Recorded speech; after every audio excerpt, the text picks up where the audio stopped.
Northmead's residents have demanded Parramatta Council do something about the state of Toongabbie Creek.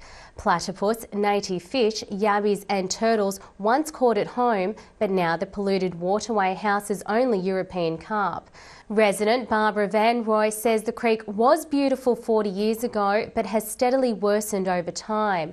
Bush Care Group President Bruce Mansell says wire traps could be used to catch rubbish at all points that flow into the creek.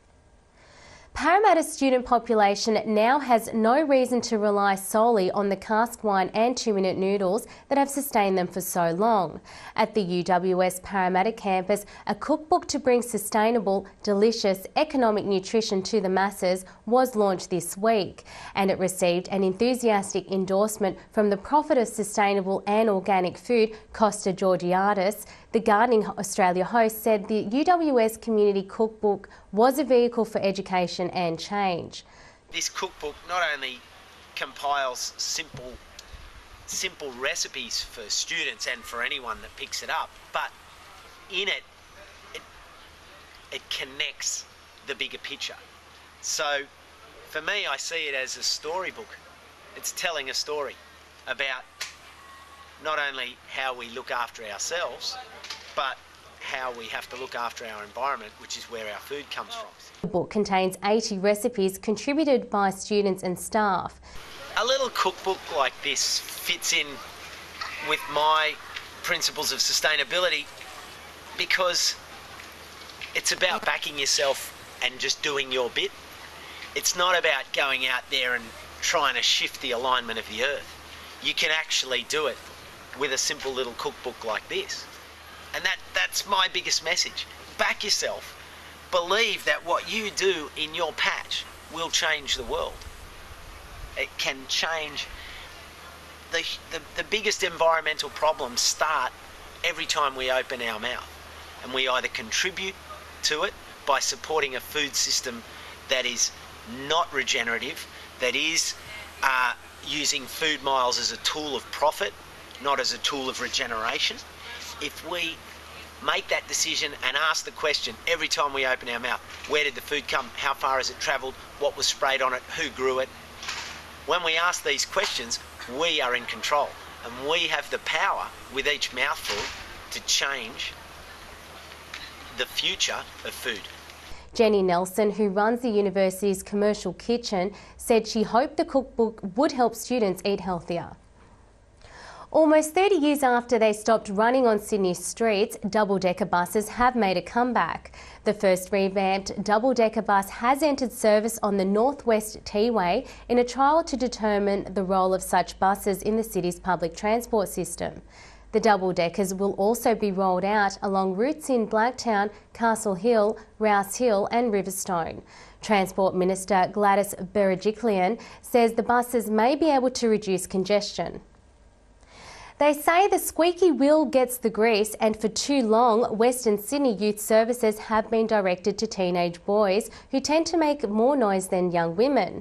But a Blacktown service has moved to fix the situation with a new program called Savvy. Blacktown Youth Services Association developed the program for girls aged 12 to 24, and organisers say it had an immediate effect, attracting about 30 participants. One of the main reasons the program's been really successful is that there's a lack of spaces for young women to, I guess, meet and talk about issues that are important to them.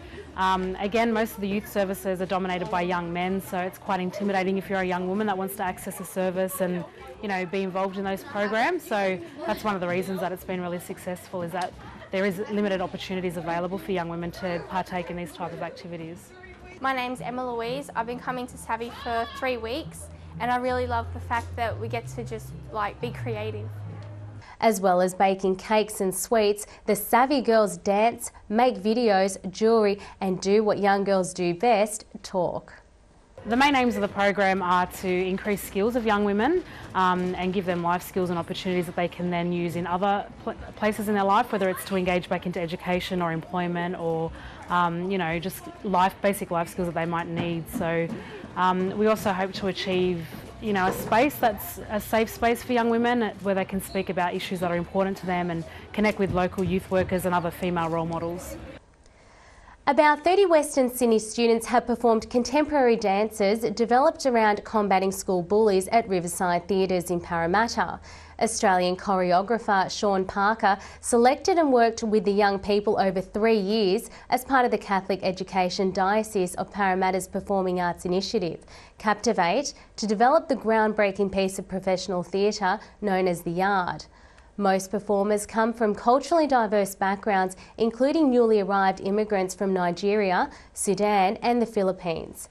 Adrian Santa Maria, who is in Year 12 at Patrician Brothers College in Blacktown, says his dance moves represent different interactions in the schoolyard. The moves are examples of hard-hitting contemporary dance with breakdance, locking and popping, tutting, crumping and jerking, all forms of dance found on the streets and schoolyards of Western Sydney. And in sport, Castle Hill tennis player Anna Presso is turning a few heads on the junior tennis circuit after claiming the #1 10-year-old ranking in Australia. The Excelsior Public School student only started playing tennis 18 months ago, but has had a rapid rise to the top, with victories at last month's New South Wales Head Junior Round Robin in Sydney and the Medibank Age Championships in April.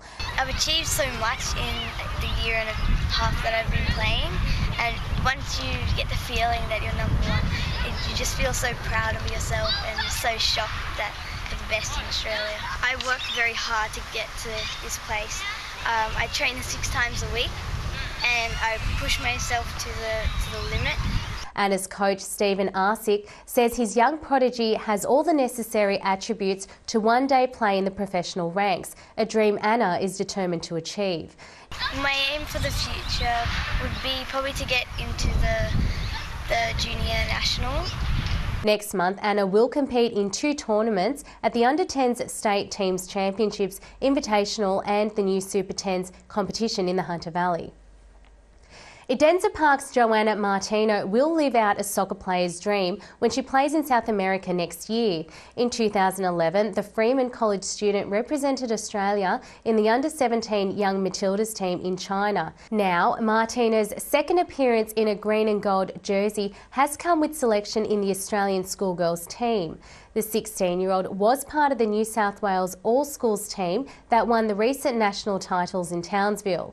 The attacking midfielder is excited to represent Australia in Argentina and Brazil in 2013. World middleweight IBF boxing champion Daniel Gill hopes to return from Germany with a WBA title when he takes on WBA Super World middleweight champion Felix Sturm on Sunday. Gill from Harrington Park will take on Germany's Sturm in the world title unification bout. Sturm has successfully defended his title 14 times in the past 5 years, but has the expertise to be more than a match for his opponent. Gill, who trains at Smeaton Grange, is confident he has done enough for the referee to proclaim a new champion by the end of the fight. And finally, the circus has rolled into town at Castle Hill. African lions will be some of the ferocious entertainers on show under the Stardust Circus Big Top at the Castle Hill Showground, which arrived in town on Friday and will stay to September 16. It is offering entertainment including clowns, aerialists, mischievous monkeys, acrobatic comedy and horses and ponies. African lion trainer Matthew Ezekiel has been in the circus for 13 years. I started when I was 17. I joined the circus and I always wanted to work with animals and be a clown, so it's a perfect spot for me. And my brother-in-law was working the lions at the time and I used to help out doing the back props and stuff. And he was joking around one day and said to me, "Do you want to have a go at working the lions?" Because he wanted to go away on holidays. And I said, "Alright, I'll give it a go." And he taught me and his brother, and we were both pretty good. And then we trained a group of 5 lions, and that was good fun. Training a lion is a lot of fun. It's a lot of hard work. You have to spend a lot of time with them. Just playing, when they're young, you start playing with them and just get them to play with games that eventually you use in the act.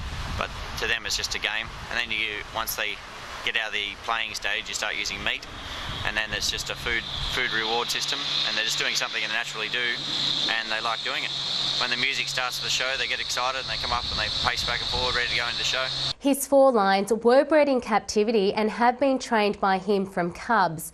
Family run since 1893, the circus is operated by Janice West and Lindsay Lennon, whose 11 children all work under the big top. And that's all for this bulletin here at Television Sydney News. For more information on any of these stories, pick up your local Fairfax community newspaper. I'm Bianca Martins. We'll see you next time.